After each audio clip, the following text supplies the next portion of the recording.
Testamento, no livro de Filipenses, no capítulo de número 4.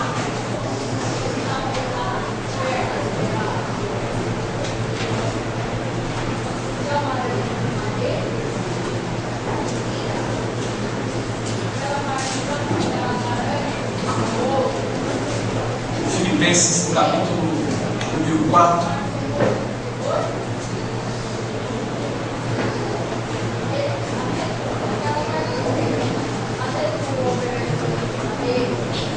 Todo mundo encontrou? Amém? Amém, gente? Amém. O calor está grande aí.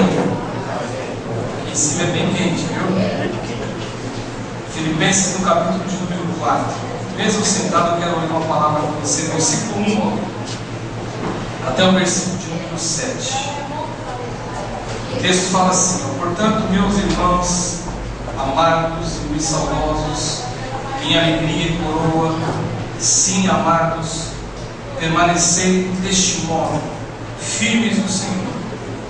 Rogo a Evódia e rogo a Síntia que pensem concordemente no Senhor. A ti, fiel companheiro de julgo, também peço que as auxilies, pois juntas se esforçaram comigo no Evangelho, também com Clemente e com os demais cooperadores meus, cujos nomes se encontram no livro da vida. Alegrai-vos sempre no Senhor. Outra vez digo, alegrai-vos. Seja a vossa equidade conhecida de todos os homens, perto está o Senhor. Não andeis ansiosos de coisa alguma, em tudo, porém, sejam conhecidas diante de Deus as vossas petições pela oração e pela súplica com ações de graças. E a paz de Deus, que excede todo entendimento, guardará o vosso coração e a vossa mente em Cristo Jesus. Amém? Vamos orar, meus irmãos. Senhor Deus e Pai, é no nome do Senhor Jesus que eu te louvo, eu te agradeço por mais essa oportunidade que o Senhor nos dá de estarmos aqui, Senhor, na tua casa para ministrar essa palavra. Quero te pedir que nessa hora o Senhor use a minha vida, o Senhor abençoe minha vida para que eu possa falar tudo que vem do Senhor. Eu também te peço em favor das crianças, Pai, que estão ali na sala em seu cultinho, que o Senhor possa tratá-las com elas e abençoá-las do mesmo modo. É a minha oração, desde já te agradecendo por todas as coisas. Amém e amém. Amém, gente? Hoje a gente vai pregar e nós estamos na 4ª semana do Projeto de Vida 2014. E hoje o nosso tema, o nosso tema e a nossa proposta aqui é falar a respeito de ministério, de vida ministerial. Toda vez que a gente prega aqui na Quadrangular 9 Dias, a gente tem o costume de dar título para a pregação. Eu queria que você repetisse esse título em voz alta. Diga assim: qual o caminho a seguir para ter sucesso no ministério? Vamos repetir? Qual o caminho a seguir para ter sucesso no ministério? E no ano passado, eu fiquei também com a incumbência de falar a respeito desse tema de ministério. E eu me lembro que o texto que eu utilizei para falar a respeito disso foi o texto que o apóstolo Paulo escreve aos Coríntios, quando Paulo fala a respeito de amor. E lá é um texto que você conhece muito bem. Ele é um texto que, na verdade, ele se tornou até canção.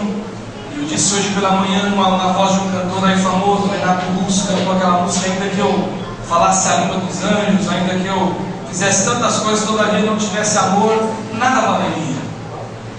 E eu me lembro que no ano passado, quando eu falei a respeito disso, eu disse exatamente isso, que Paulo disse o seguinte: faça o que você quiser, aconteça o que acontecer, mas se você fizer algo que não seja que não tenha como motivação o amor, nada adianta, nada resolve. Isso também equivale ao nosso ministério. Agora, se você fez alguma coisa que não é carregado dentro do teu coração esse sentimento de amor, não resolve nada. Agora, se o motivo da realização que você faz é amor, aí com certeza Deus tem uma bênção para você. Isso vai, de fato, exercer na sua vida a bênção e vai exercer no seu ministério bênção também.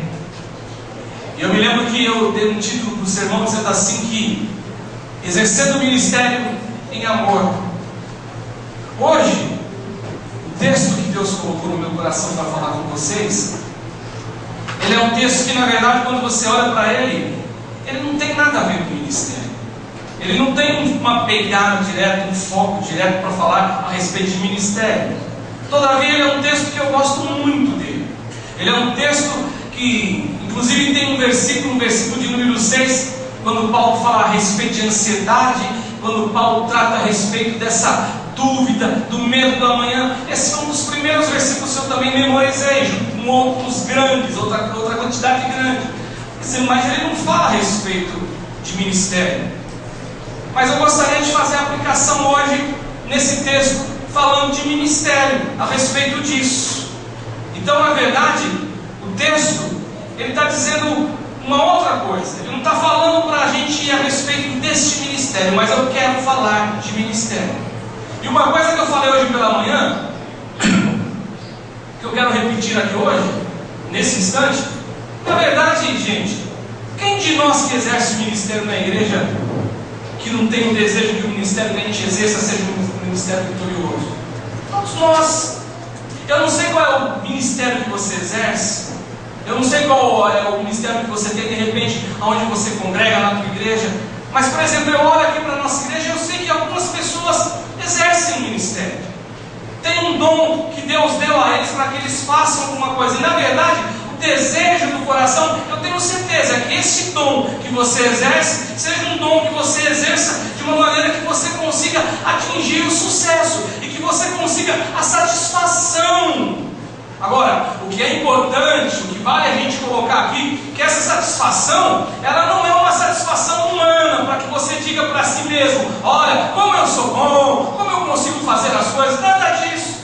A satisfação que a gente busca, aquilo que a gente, na verdade, quer sentir, é a satisfação de você ter a certeza e a convicção na alma de que Deus tratou com você, de que Deus te abençoou, e que se você faz alguma coisa, e se você exerce alguma coisa, você só exerce e você só o faz. Por quê? Porque na verdade Deus está abençoando você. O que é interessante é que o apóstolo Paulo, quando ele vai começar a falar a respeito de dons, e não nesse texto, porque, como eu disse para você, esse texto, ele não é um texto que fala a respeito dos dons ministeriais ou dos dons que Deus concedeu aos homens. Ele está falando de uma outra coisa. Mas quando Paulo começa a falar de dons, lá na carta que ele escreve aos irmãos em Éfeso, Paulo ele deixa alguma coisa muito clara. A primeira coisa que Paulo fala no capítulo 4 de Efésios, quando ele começa a falar a respeito de dom, quando ele vai falar lá no capítulo 4, versículo 11, que Deus é uns para apóstolos, que Deus é outros para profetas, que Deus é outro para evangelista, mestre, doutores, o que Paulo deixa de uma maneira muito clara, logo no versículo 1, ele diz assim: eu rogo-vos Paulo dizendo, prisioneiro do Senhor. Ou seja, quando Paulo coloca que ele é prisioneiro do Senhor, Paulo está dizendo, em outras palavras, que ele é servo de Deus. E quando ele diz que ele é servo de Deus e prisioneiro do Senhor, Paulo está dizendo de uma maneira, ainda que não seja de uma maneira objetiva e clara para que todo mundo enxergue, mas de modo implícito na palavra, Paulo está dizendo o seguinte: as minhas vontades são secundárias diante daquela vontade que é soberana, que é Deus. Então Paulo, quando vai falar de dom, Paulo tem muito claro na mente dele que eu sou servo, eu sou escravo, e escravo, ele segue aquilo que o seu mestre deseja que ele faça. Agora, o que é curioso, o que é espantoso e o que é maravilhoso é que ser escravo de Jesus de uma forma totalmente contraditória, e parece que é de uma forma totalmente estranha, é ser a pessoa mais livre que existe na face da terra. Todavia, essa liberdade que você tem, ela não pode te levar para um lado onde você faz aquilo que você deseja, que vai confrontar aquilo que Deus quer que você faça. Agora, Paulo está dizendo: eu sou servo de Deus, eu sou escravo de Jesus, e sendo escravo de Jesus, o ministério que eu vou exercer, ele vai ter toda a influência de Deus na minha vida. Assim existe vitória no ministério. É isso que Paulo está dizendo. Então, todos os dons que eu posso exercer, eu só posso exercer porque Deus desejou dar. O dom que você exerce, aquilo que Deus separou para que você faça, você só faz porque foi Deus que deu isso a você. Agora, outra coisa que eu quero dizer para você, que tem que ficar muito claro para a gente aqui hoje: Deus te dá dom. E é lógico que eu não sou insano de comparar a divindade e de comparar o plano de Deus, o sonho de Deus, o plano de salvação, o plano de tudo com uma administração humana. Mas eu quero dizer para você que da mesma maneira quando você trabalha numa empresa, onde você é cobrado por resultados, na verdade Deus ele tem uma expectativa da gente também. E quando Deus ele deu dons aos homens, e o que é curioso dizer que ele subiu ao céu, ele levou o cativo o cativeiro, e ele concedeu dons aos homens, Deus na verdade ele espera alguns resultados. E quando ele vai falar lá no versículo 11 do capítulo 4 de Efésios, ele está dizendo o seguinte: que quando Deus deu alguns para apóstolos, outros para profetas, outros para evangelistas, outros para pastores e mestres, Deus tinha algo na mente dele. Ele visava em primeiro lugar o aperfeiçoamento dos santos.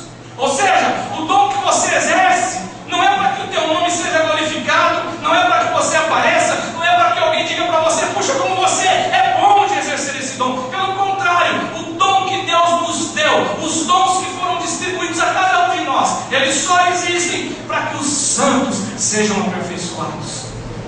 Em segundo lugar, o que o apóstolo Paulo ensina é que o dom que eu exerço, o dom que você exerce, ele tem que ter um final, ele tem que ter um resultado, ele tem que produzir uma verdade. Além dessa história do aperfeiçoamento dos santos, é a edificação do corpo de Cristo. Ou seja, você edifica alguém. Tudo que você faz, tudo que você exerce, aquilo que você está fazendo, ele está sendo um instrumento de edificação. E hoje pela manhã eu disse para os irmãos: tem tantas coisas que vocês fazem, que às vezes vocês não sabem, mas vocês nos edificam de uma maneira tão soberana, tão absoluta, tão forte. É coisa que você não sabe, porque na tua cabeça muitas vezes você acha que só é importante o pastor que prega, só é importante o músico que toca. Todavia você não consegue imaginar que como você é importante dentro da obra do ministério e dentro do corpo de Cristo, do qual você faz parte. Então, outra coisa que Paulo diz também, que o dom que eu exerço, ele tem que produzir um resultado para que exista unidade no corpo, para que todos cheguem à unidade da fé. Ou seja, a pregação que eu faço, os dons que eu exerço, aquilo que você exerce, ele tem que produzir isso. Eu quero levar a igreja à unidade da fé, que todos tenham uma única fé, que todos tenham um pensamento único, que todos pensem igual, não é um para a direita, outro para a esquerda, pelo contrário, é unidade. E isso é o que Deus deu a você, para que você exerça esse dom. Outra coisa que Paulo fala, que é muito forte também, que eu gosto muito, é que Paulo diz assim, que o dom que eu exerço, os dons que você exerce, na verdade Deus ele tem um desejo de que ele leve, os dons leve a igreja para o pleno conhecimento do Filho de Deus. Eu tenho que conhecer Jesus, eu espero aqui, e a minha expectativa aqui, e o meu desejo aqui, é que toda vez que a gente prega aqui, eu e o pastor Ivaldo, e cada semana um prega, que a nossa palavra não seja uma palavra que entre para um lado no seu ouvido e saia para o outro lado. Pelo contrário, mas é que a palavra impacte o teu coração de tal modo que você cresça. De modo que você vai crescendo, e crescendo no quê? E é isso que Paulo fala, no conhecimento pleno do Filho de Deus, para que você tenha sabedoria, para que você tenha uma intuição, mas não uma intuição humana, mas que você tenha uma intuição divina, sabedor que Deus é Deus dentro de você, e que você não tem dúvida nenhuma a respeito do que você é, porque a palavra vai penetrando em você. Isso não é só no campo e no viés da palavra, pelo contrário, mas é no dia a dia, é no convívio, é na oração, é no partir do pão, seja da forma que for. O que a gente tem que entender é que os ministérios eles existem com esse objetivo. Outra coisa que Paulo fala lá em Efésios, no texto que eu não li, ele diz assim que o objetivo de dons, de Deus dar dom aos homens, é para que nós deixemos de ser meninos, crianças, levado em roda por todo o vento doutrinário e por diante. É isso que Paulo fala para a gente. Portanto, uma coisa que deve ficar muito clara na minha mente, e Para isso que Deus me chamou, exercer o ministério, para impactar a vida, a vida. E nesse texto que eu li, eu disse para vocês que ele não é um texto que a gente está falando de um contexto de ministério. Se você for estudar o texto de maneira profunda, de uma maneira direta, de uma maneira clara, de uma forma objetiva, você vai dizer: poxa, o pastor pegou um texto que não tem nada a ver com o ministério. De fato não tem. Mas a aplicação que eu quero fazer é para o nosso ministério. E nesse texto aqui eu encontrei algumas lições que eu queria destacar com você. São 4 lições que o texto nos revela, que aí eu aplico na base para que eu tenha um ministério forte, um ministério saudável, um ministério abençoador. A primeira lição que aparece nesse texto, e eu vou pedir para os meninos colocarem aí, para que eu tenha um ministério abençoador, para que você tenha um ministério vitorioso, para que você tenha um ministério de sucesso, você tem que permanecer firme no Senhor. O apóstolo Paulo é claro no versículo 1, ele diz assim: portanto, meus irmãos amados e muito saudosos, ou seja, eles estavam distantes de Paulo, Paulo estava em outra região. A minha alegria e minha coroa, sim, amados, permaneceis de modo firmes. Agora, a firmeza que Paulo diz não é da minha estratégia humana. A firmeza que Paulo fala não é da minha convicção humana e naquela ideologia que eu acredito. Pelo contrário, isso tudo tem teto, isso tudo se esgota, isso tudo um dia acaba. As teorias e as teses da vida levantadas por muitas pessoas se esgotam, elas têm fim. Agora o que Paulo está dizendo é que eu tenho que, na verdade, ser firme no Senhor.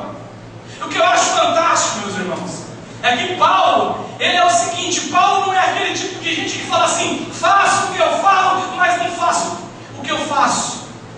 Paulo não. Paulo, no final dessa divisão de Filipenses 4, quando ele fala: finalmente, irmãos, tudo que é verdadeiro, tudo que é justo, tudo que é amável, tudo que é de boa fama, se há alguma virtude, seja isso que ocupe a vossa mente. Depois ele fala assim no versículo 9: o que também aprendestes e recebestes e ouvistes e viste em mim, isso praticai, e o Deus de paz será convosco. Eu acho bárbaro isso, porque Paulo não é esse tipo de gente que diz assim: ó, faça isso, mas na verdade ele nunca viveu. Portanto, o apóstolo Paulo, gente, ele é um cara que ele tem autoridade. Ele dizia isso: permaneceis firmes no Senhor, não simplesmente como alguém que reuniu todas as teses do mundo e encontrou todos os livros que ele pôde conseguir, pode comprar, pode ter acesso, e que isso fundamentou todo o algo teórico na mente dele. Pelo contrário, além da teoria, Paulo existia em Paulo a prática. Porque esse apóstolo que diz assim para você, para que você tenha um ministério forte, um ministério abençoado, um ministério vitorioso, um ministério abençoador, você tem que ser forte no Senhor. É aquele que viveu muita dificuldade, é aquele que sofreu muito, é aquele que enfrentou muita luta, é aquele que enfrentou muita guerra, é aquele que enfrentou muita adversidade, é aquele que teve que olhar no rosto, cara a cara com alguém, e dizer assim que muitos inimigos que ele enfrentou, inclusive, eram inimigos que ele dizia que eram de fato, literais, inimigos da cruz.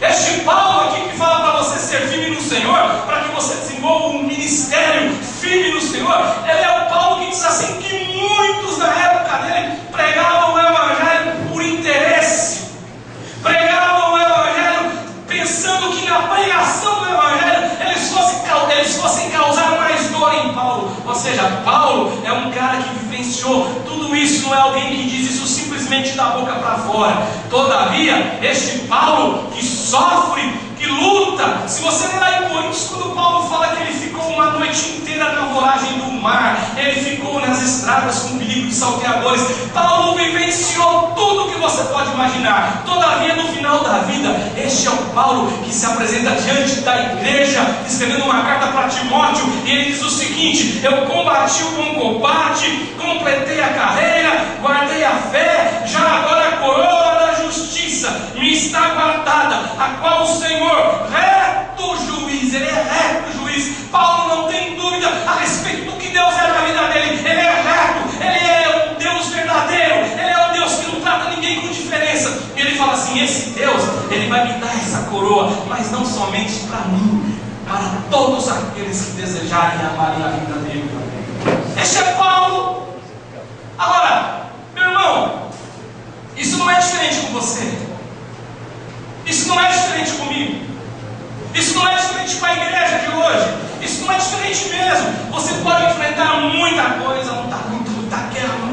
dificuldade, muita dificuldade, muita perseguição, muita dor, muitos inimigos da cruz que se apresentam contra você, que zombam de você, que não querem nada a respeito de cruz, pelo contrário, eles se posicionam de forma contrária a você. Todavia, o que Paulo está dizendo para você: quer ter um ministério vitorioso, meu irmão? Seja firme, mas a firmeza é no Senhor, não é em você. É no Senhor, porque no Senhor nós somos vitoriosos, porque no Senhor nós saltamos muralhas, porque no Senhor nós somos mais do que vencedores, porque no Senhor nós podemos tudo nele que nos fortalece. É no Senhor, não é em mim, não é na minha razão, não é na minha lógica, não é no meu intelecto, não é na minha inteligência, não é na minha bagagem psicológica que eu estudei, não é nada disso. Eu tenho isso no Senhor. E eu não estou dizendo aqui que você não tem que estudar, eu não estou dizendo aqui que você tem que aprender, porque quanto mais você aprender, mais Deus vai te usar. Mas só que eu tenho que buscar no quê? No Senhor. E Paulo, ele diz aos Coríntios, lá em capítulo 15, versículo 58, quando ele fala assim: portanto, os meus amados irmãos, olha o que ele diz, gente: sede firmes, inabaláveis. Ou seja, nada vai te abalar. Você pode até se assustar, mas você tem que permanecer firme e sempre abundantes na obra do Senhor. Ou seja, fazer a obra sempre, fazer a obra do Senhor sempre. E saiba de uma coisa, que no Senhor o vosso trabalho não é vão, em nome de Jesus. A segunda lição que Paulo nos revela e nos mostra e nos traz a reflexão acerca de um ministério abençoador nesse texto é que eu preciso saber que Deus nos chamou à unidade. Deus não chamou ninguém para separar, Deus nos chamou para a unidade. E no versículo 2 ele fala assim: eu rogo a Evódia, que é uma mulher, eu rogo a Sinti, que é outra mulher, que pensem concordemente no Senhor. No versículo 3 ele fala assim: a ti, fiel companheiro de jugo, também eu te peço que as auxilies, pois juntas elas se esforçaram comigo no Evangelho. Ou seja, eram meninas que trabalhavam no Evangelho com muita força, com muita dedicação, e também trabalharam com Clemente, com os demais cooperadores meus, com muitas pessoas cujos nomes se encontram no livro da vida. E aí, gente, eu quero lembrar novamente lá o capítulo 4 de Paulo aos Efésios, quando Paulo ele tem a consciência plena de que os dons que foram concedidos com finalidades claras por Deus, os dons foram dados para aqui, e uma desses desejos divinos, um resultado que Deus ele quer que a gente provoque, quer que a gente alcance, é a unidade da fé. Sintica e Evódia, elas representam dois partidos, duas correntes de pensamentos diferentes. Será que na igreja não acontece isso? Gente que de repente acaba defendendo uma teoria, e gente que na verdade não sabe ser contrariado. Tem pessoas que não sabem ser contrariadas. A Bíblia não revela aqui para a gente qual era a situação, mas o fato é que essas duas mulheres elas começaram a pensar de modo diferente. Elas começaram a partir por um caminho individual, um para um lado, uma para o outro. Por que a gente não sabe? Mas a gente sabe que é por conta de um desentendimento, que é por conta de algo que aconteceu. E apesar de elas terem se esforçado no Evangelho, no trabalho, apesar de elas terem feito grandes coisas que Paulo reconhece como coisas importantes, Paulo diz o seguinte: que agora, entretanto, elas se dividiram. E uma casa dividida não prevalece. E onde existe divisão, não existe sucesso. Pode existir sim um sucesso que é aparente, mas eu quero dizer para você que a palavra de Deus não mente. Passarão o céu e a terra, mas a minha palavra, as minhas palavras não vão de passar, disse Jesus. E quando Jesus faz referência a isso, eu me lembro de uma palavra que Jesus disse assim: que duas casas, dois arquitetos construíram uma casa, um sobre a rocha, outro sobre a areia. E quando veio o vento, quando veio chuva, quando veio tempestade, quando veio dificuldade, a casa que estava sobre a areia ela caiu, e foi grande a ruína dela. Todavia a casa edificada sobre a rocha, ela permaneceu, porque ela estava firmada no Senhor. Então, se eu tenho uma casa dividida, alguém pode olhar e pode pensar: puxa, que casa bonita. Todavia, se o fundamento dela não é verdadeiro, uma hora ela cai. E o apóstolo Paulo, que não é menino, porque ele fala assim: olha, Deus deu os dons aos homens para que nós não sejamos mais meninos inconstantes, levados em toda roda por todo o vento de doutrina. Este Paulo que escreve lá em Coríntios também, Quando ele fala no texto do amor, ele fala assim: quando eu era menino, eu pensava como menino. Quando eu passei a ser grande, um adolescente, um adulto, eu desisti das coisas de menino. Este Paulo, ele não é menino. Esse Paulo não nasceu ontem. Esse Paulo não é um pregador, simplesmente um pregador que se dá ao luxo, simplesmente achar que a aparência resolve. Paulo não é assim. E Paulo sabe que isso é uma tremenda de uma roubada. Uma casa dividida não subsiste. Uma casa dividida, uma hora ela vai quebrar. É impossível sucesso, é impossível vitória. Por conta disso, Paulo as chama a uma reflexão. E a reflexão que Paulo chama a Evódia e a Síntique é que elas pensem concordemente no Senhor. E sabe o que eu acho fantástico aqui, gente? É que Paulo ele diz o seguinte, em outras palavras: deixem de lado a verdade que cada uma de vocês tem acerca do episódio ou dos episódios que as levaram a se separar uma da outra. Eu me lembro de uma vez, lá em Novos Dias, ainda lá na Valentim Dal Checo, que o pastor Marcos da Comunidade da Graça, ele foi pregar na nossa igreja. E eu me lembro que o pastor Marcos falou o seguinte: que a mágoa, ela sempre nasce no coração de quem tem razão. Alguém lembra disso? Por exemplo, se eu estou magoado com o André por alguma coisa, eu estou com a razão, porque eu estou magoado, eu acho que eu tenho razão. Só que você vai ouvir lá do outro lado, ele está magoado comigo porque também ele acha que tem razão. Rogo a Evódia e rogo a Síntique que pensem concordemente no Senhor.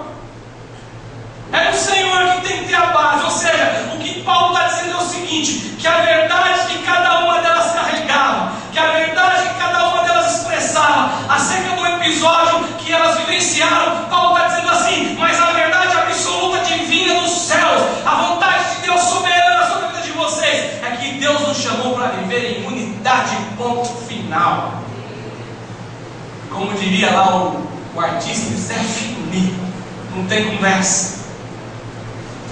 Isto serve e se aplica para a gente hoje, e sempre terá aplicação. Sabe por quê?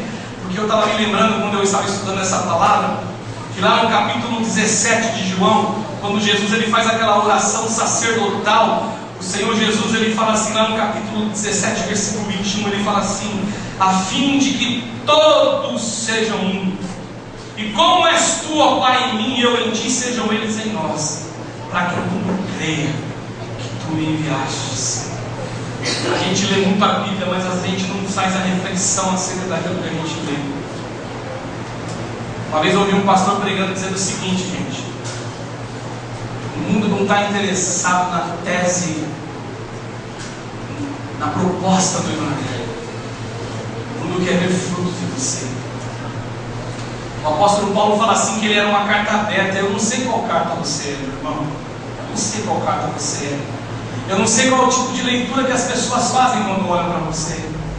Eu não sei se as pessoas olham para você e leem, e a leitura que eles fazem a respeito de vocês é a leitura de que vocês são de fato pessoas que carregam o nome de Deus. Todavia, não simplesmente o nome, mas que nas suas atitudes vocês exercem o poder de curar, de estabelecer Deus. Aonde você chega, o ambiente muda, porque você é do Senhor.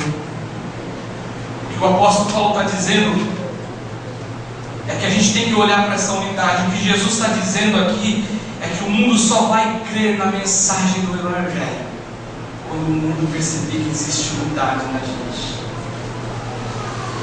Eu me lembro de uma vez que eu conheci um candidato, que ele foi candidato a prefeito de Santo André há muito tempo atrás, e ele sabia que eu era pastor. E ele era uma pessoa que tinha contato comigo naquela época. Ele disse assim para mim: olha, Cássio, vou dizer uma coisa para vocês, para você. Eu visitei muita igreja evangélica, muita igreja na minha época. E eu vou dizer uma coisa para vocês. É lógico que ele estava pensando de um modo político. A cabeça dele, ele estava pensando politicamente. Mas ele disse assim para mim: vocês não sabem o quanto vocês são fortes. Todavia vocês são desunidos. Isso é um tapa na nossa cara. Porque aí, na gente, é como eu disse, eu estava pensando de um modo político. Ele estava dizendo o seguinte para mim: se vocês quisessem eleger um prefeito evangélico, ou se vocês quisessem eleger um prefeito, seja lá quem fosse, vocês conseguiriam. Todavia cada um tem um interesse. O que vale é o interesse. O que vale é aquilo que eu desejo. O que você vai me dar em troca do meu voto e do voto do meu povo? Agora, se isso se dá nesse viés, se isso se dá nessa perspectiva humana, política, eu quero dizer para você que muitas vezes ele se dá numa perspectiva totalmente espiritual também, onde existe divisão, onde existe cada um puxando a corda para um lado. E que Paulo está dizendo é o seguinte: Deus nos chamou à unidade, e o dom que eu exerço, o ministério que eu exerço, ele só vai ser vitorioso quando Deus me chamar a exercer esse ministério para a unidade. Lembra da história que o pastor Vivaldo conta pra gente aqui, já contou algumas vezes, que ele foi orar na casa de uma irmã que estava magoada com a outra? Lembra disso? Chegou lá para orar, a irmã estava muito magoada, começou a falar mal da outra irmã, e ele falou: nossa, irmã, ela fala tão bem de você. É, pastor, é sério? É sério. Ela fala muito bem da senhora. E aí tá bom, a irmã ficou toda feliz, aí a mágoa no coração já passou. Ele foi visitar outra irmã depois. Chegou lá para visitar outra irmã, e a outra irmã tudo triste, mas ela falou: nossa, irmã, a irmã gosta tanto de você. É sério, pastor? É sério, eu saí da casa dela, ela, nossa, falou tão bem da senhora. Ai, aí chorou, e ficaram as duas amigas de novo. Guardadas as devidas proporções, no exemplo que eu dei, que assim pode de tudo. O que Deus me chamou a fazer é fazer isso, exercer o meu dom e o meu ministério, de modo que eu consiga a unidade do corpo de Cristo. A terceira lição, para quem sonha e deseja ter um ministério de vitória abençoador, eu preciso entender que eu e você tem que entender isso, fazer a obra do Senhor e exercer o dom que Deus me deu e nos deu com alegria todos os dias. Olha que coisa linda, gente. Eu tenho que exercer o dom que Deus me deu com alegria todo dia.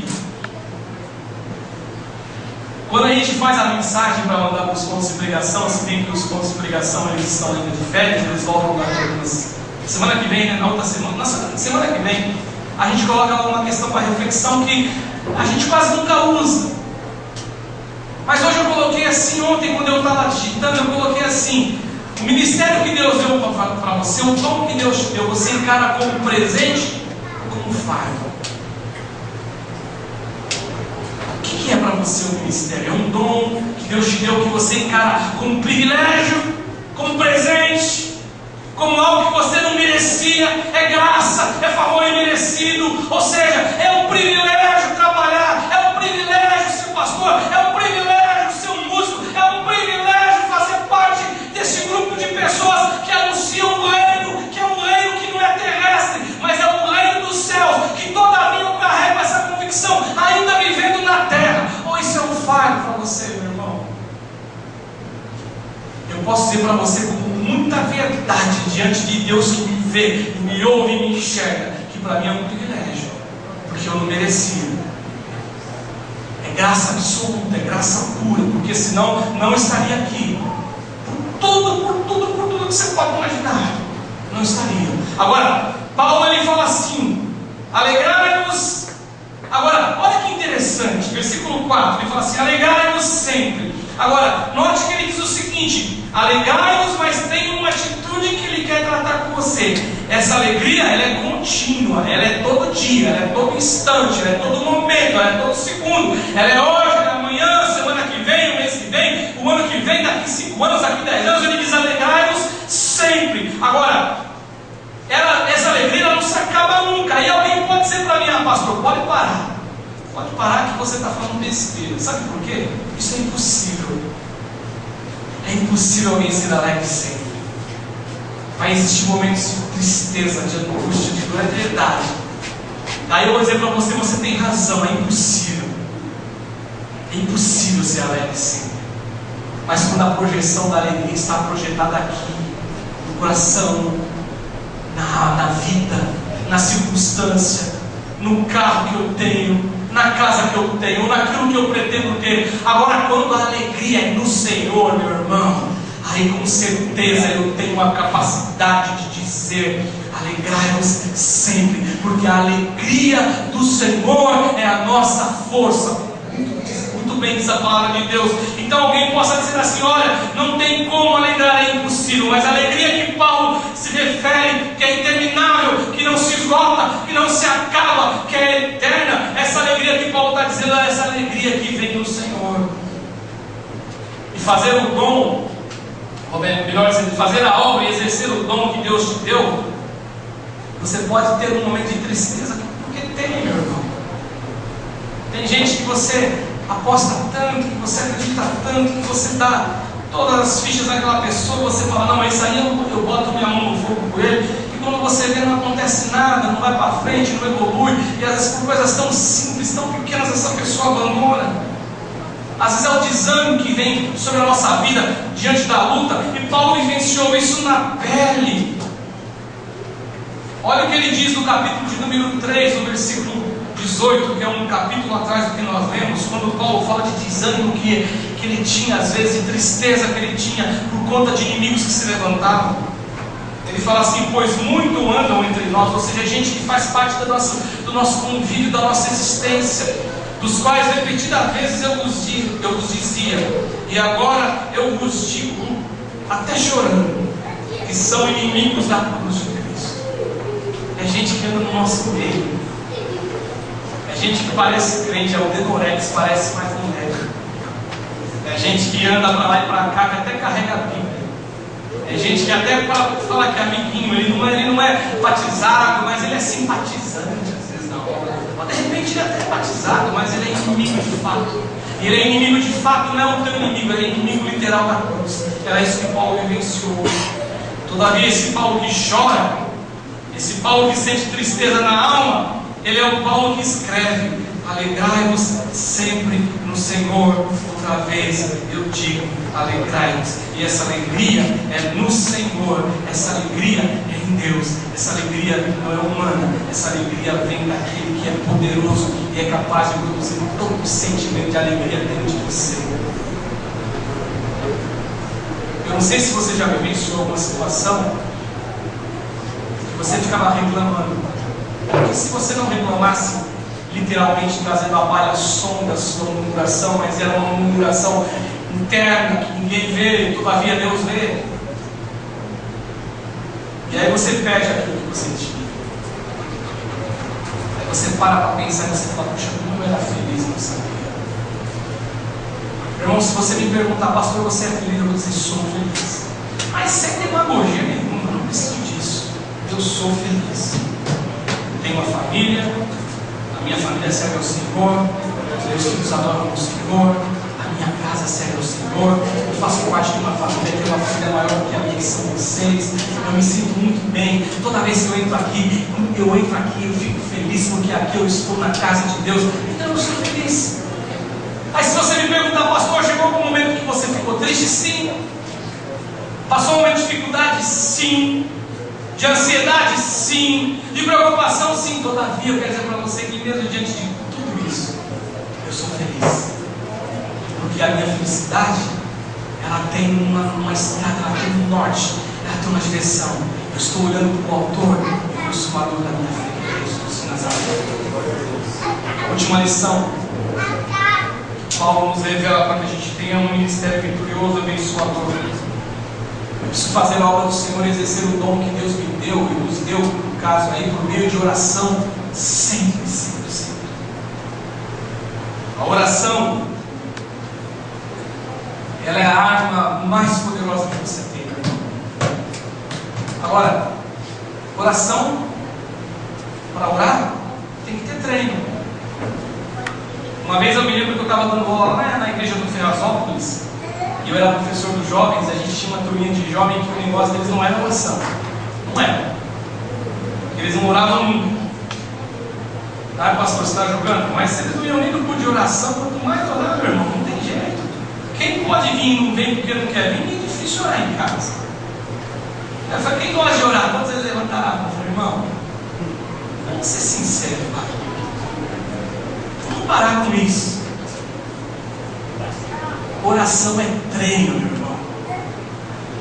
Se você falar para mim que você ora 5 horas todo dia, E se você não ora, você vai estar mentindo, logicamente. Agora, se você falar para mim, pastor, eu vou querer a partir de hoje, eu vou orar 5 horas, eu vou começar orando 15 minutos, vou orar meia hora, vou orar 1 hora, vou orar 1 hora e 15, vou orar 2 horas, eu não duvido que você vai conseguir, porque oração é treino.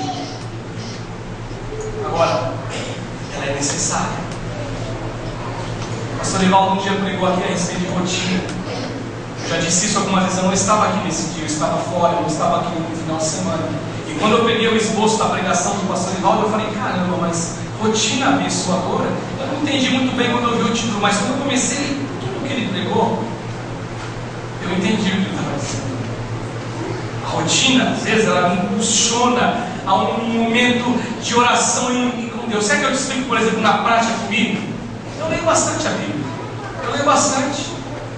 Não é da forma que eu deveria me dedicar a ler, mas eu leio bastante. Por falta de tempo, por falta de estabelecer prioridades, por falta de disciplina, porque a gente faz outras coisas que eu poderia, ao invés de fazer aquilo, estar orando, estar lendo a Bíblia, mas eu leio. E toda vez que eu vou ter que pregar, e essa semana foi bem curiosa, porque eu preguei na terça, ia pregar na quinta, o culto foi cancelado, preguei na sexta, estou pregando hoje, então o negócio pegou. O pastor teve que se virar nos 30, teve que estudar. Agora isso acaba sendo alguma coisa que é bom para mim, porque quanto mais eu tenho que estudar, mais próximo de Deus eu estou, mais próximo de Deus eu chego. E aquele que não faz nada no sentido de não ter essa responsabilidade, ele acaba ficando folgado. Agora, não é porque não prega que é para ficar folgado, porque a oração, ela faz parte do teu ministério. Talvez o teu ministério não é vir aqui pregar, mas o teu ministério é tocar, o teu ministério é tocar algum instrumento. E se você vem fazer, você tem que fazer com a melhor postura possível. E quanto mais oração, muito mais poder, muito mais santificação, muito mais poder. Então, ou seja, se alguém quer ter um ministério vitorioso, meu irmão, tem que botar o joelho no chão em nome do Senhor dos Exércitos. Paulo fala aqui no versículo 6. Ele trata de ansiedade. E ansiedade, eu não sou psicólogo, eu nunca me formei em psicologia, mas na verdade eu fico olhando para as pessoas e fico olhando para mim também. O que é uma pessoa ansiosa? O que é ansiedade? Ansiedade é aquilo que eu estou desejando muito, alguma coisa positiva, que enquanto ela não chega, eu fico naquela coisa, ai, chega. Ou pode ser o contrário, pode ser uma coisa que eu não gostaria que acontecesse, mas eu carrego na alma e na mente um medo incrível de que aquilo aconteça, e eu fico sofrendo, e pode ser que não aconteça nunca. Um pastor um dia pregando, ele disse assim que ele ia parar de sofrer em relação às contas que ele tinha na igreja para saldar. Porque ele disse assim que ele sofria, não dormia à noite, ficava todo, distante ali, preocupado, angustiado, não conseguia se concentrar na leitura da palavra, porque tinha dívida, tinha que saldar a dívida da igreja, e quando chegava na hora certa, Deus honrava, e ele conseguia quitar a dívida. Ele falou assim, então eu aprendi a descansar em Deus. Pastor, o que isso tem a ver com o ministério? Se você é ansioso com o seu ministério, você é um cara que leva as coisas a sério, você não brinca, você é honesto, você é íntegro com você e com Deus, e você deseja, almeja de fato que o teu ministério seja um ministério de vitória. Agora, então você carrega essa ansiedade. Agora, Paulo me ensina aqui nesse texto, em nome de Jesus, que esse caminho de ansiedade, ele tem que ser levado por um caminho de entrega. Qual é a entrega que Paulo fala aqui? A entrega do Senhor por meio da oração, por meio da súplica e por meio de ações de graças. É orar, suplicar. Às vezes a oração não vai bastar, você está muito desejoso de Deus, você precisa que Deus faça alguma coisa, você suplica, mas depois você vem e você agradece. O ministério vencedor só acontece, meu irmão, ele só se concretiza quando você tem de verdade experiência, e você tem a certeza que você precisa de Deus na tua vida. Deus quer abençoar a gente. E aí você fala, nossa, nossa igreja abençoada, tem 2 cultos. Eu conheço gente que tem 2 cultos na igreja, que tem 8.000 pessoas. A gente aqui é pequenininho perto dele. Eu encontrei com um amigo meu pastor essa semana, eu estive com ele na quinta-feira, e aí eu perguntei, você está na igreja? Não, não estou mais, não, eu saí, saí e tal, aconteceu aquela história, não vou revelar nome, que é uma igreja pública aí. Aí ele falou assim para mim, mas onde você está? Na igreja fulano de tal. Eu falei, como é que está? Nós estamos por aí, nós estamos lá com 8.000 membros. Eu falei, nossa. Cara, eles começaram a igreja agora, faz pouco tempo. Aí eu pergunto para você, meu irmão, Você acha que é uma igreja que tem 8 mil membros, pessoas que estão trabalhando no amor do Evangelho? Será que não tem oração dessa igreja? Tem ou não tem, certo? Gente que está orando, as guerreiras de oração, os guerreiros de oração que estão lá buscando, não é só o pastor. Uma igreja não precisa de unidade. Vocês nos abençoam, eu sei que vocês oram por mim. Muita gente ora por mim. Pelo pastor Ivaldo, pastora Cátia, pastora Valéria, muita gente ora por nós, porque é unidade, e a igreja vai crescendo, ela vai crescendo, ela vai crescendo. O ministério vitorioso, abençoador, ele só existe, só se concretiza, se torna uma realidade mediante a busca em Deus e oração. Eu não tenho mais tempo, os meninos podem ir para frente. Eu quero concluir dizendo que Paulo ele termina dizendo assim no versículo 7, que foi o texto que eu li, do 1 até o 7. Quando é assim que acontece, quando de fato é isso que ocorre, ou seja, eu me dedico ao ministério, me fortalecendo no Senhor, eu procuro me fortalecer no ministério, vivendo em unidade, pregando unidade, vivenciando e pregando, meu irmão. Não entenda como expor a palavra como eu estou fazendo hoje. Eu digo pregando, é acreditando em alguma coisa e falando, ensinando no seu dia a dia, dentro da igreja, que tem que existir unidade. Quando isso acontece, e quando eu de fato eu me alegro em Deus todo dia, e que exercer esse ministério para mim não é fardo, é graça. E quando também eu confio em Deus em oração, o que Paulo diz é que Deus dará paz aos nossos corações. Ele fala assim: não andeis ansiosos de coisa alguma, pelo contrário, sejam conhecidas diante de Deus todas as vossas petições, pela oração, pelas suplicações de graças. E a paz de Deus, que excede todo entendimento, guardará o vosso coração e a vossa mente em Cristo Jesus. Amém.